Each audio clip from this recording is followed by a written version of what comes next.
What's going on, guys? Today we're talking about beltless lifting. So I like to train beltless a lot, and I get asked pretty frequently about beltless lifting. If others should beltless lift, who should beltless lift? How should I beltless lift and program that for my goals? In this video, we're going to talk about why beltless training can and can't be useful, and then we're going to break it down into different subsections based on the contextual difference of who might be asking that question. All right, so when people ask the question of why beltless training, there's often a couple different parties. There's the party over here that says you should always avoid a belt so you can build a really strong core. And then you have a party over here where it says always wear a belt for your compound movements. I like to fall somewhere in the middle because falling in the middle gives you a bigger picture of both of these parties, so then you could kind of walk that line and figure out what's going to be best on your goals. So how I like to use a belt personally in my program is I use it similar to like a governor in a car. It pretty much is like a way to modify my intensity based on how I'm moving without a belt.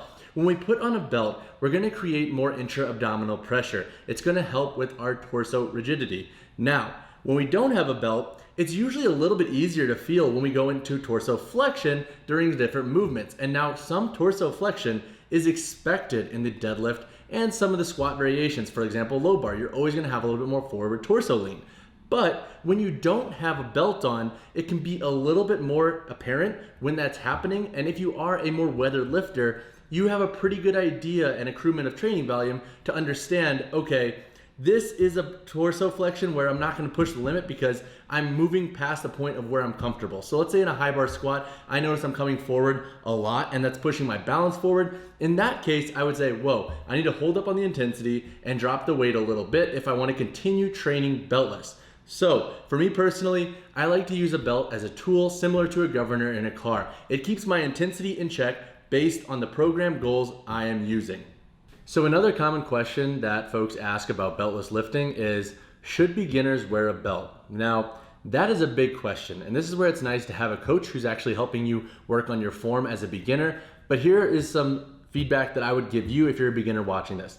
Is number one, as a true beginner, when you're learning the form for the squat, the deadlift, and so forth, you're not training heavy enough, in my opinion, to really need a belt. You don't understand truthfully what it's like to create probably intra-abdominal pressure without a belt, and using that external cue, I think, can detract from that learning process. Now, if you are a beginner trying to get into strength sports, that's a whole different game. Then you probably should consider a belt once you start working towards heavier singles, heavier doubles, heavier triples. But again, if you're a beginner, you're probably not working at heavier singles anyways.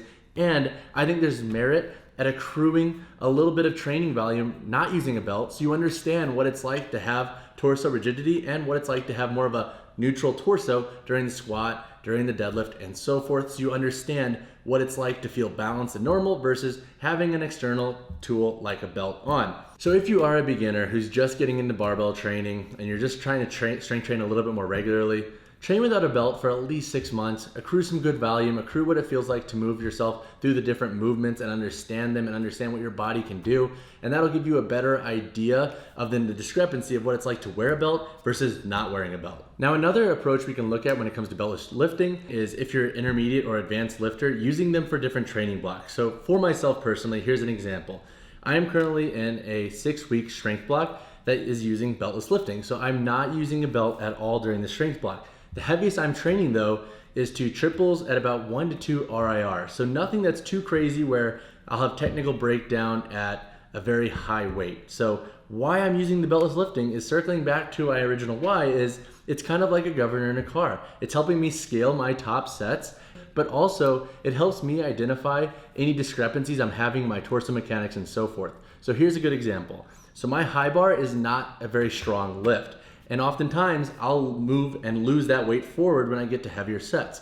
So by not having a belt, it's really making me be hyper aware of my mechanics, one coming out of the hole, but also my hip to torso mechanics and how I'm maintaining that balance with the weight. By not wearing a belt, I'm not able to fudge through any lifts because I have strong erectors and an external cue for my torso. So it's really keeping me honest with my training. So if you are an intermediate or advanced lifter and you have a more let's call it like a form focused strength block, then beltless lifting can be really useful. Now note that I am a recreational powerlifter in my off season, and that's why I'm doing it now, because I'm not too close to my sport or a competition. Plus We can't really do competitions right now anyways, just based on the state of the world. So that's an example of how you can use beltless lifting as an intermediate or advanced lifter who's a little bit more recreational with their training. All right, so now let's talk about strength sports athletes. Should they wear belts?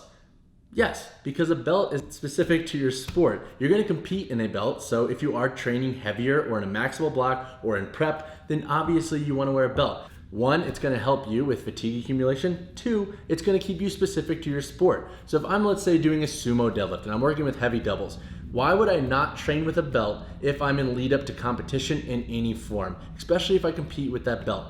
At this point, a belt is more so about specificity than anything else. So strength sports athletes will have a bigger question when it comes to beltless training because they have to consider, are they in off season? Are they in season? What is the focus of their strength block? And that's where it's useful, obviously, if you are a strength sports athlete to work with a coach or to be a coach.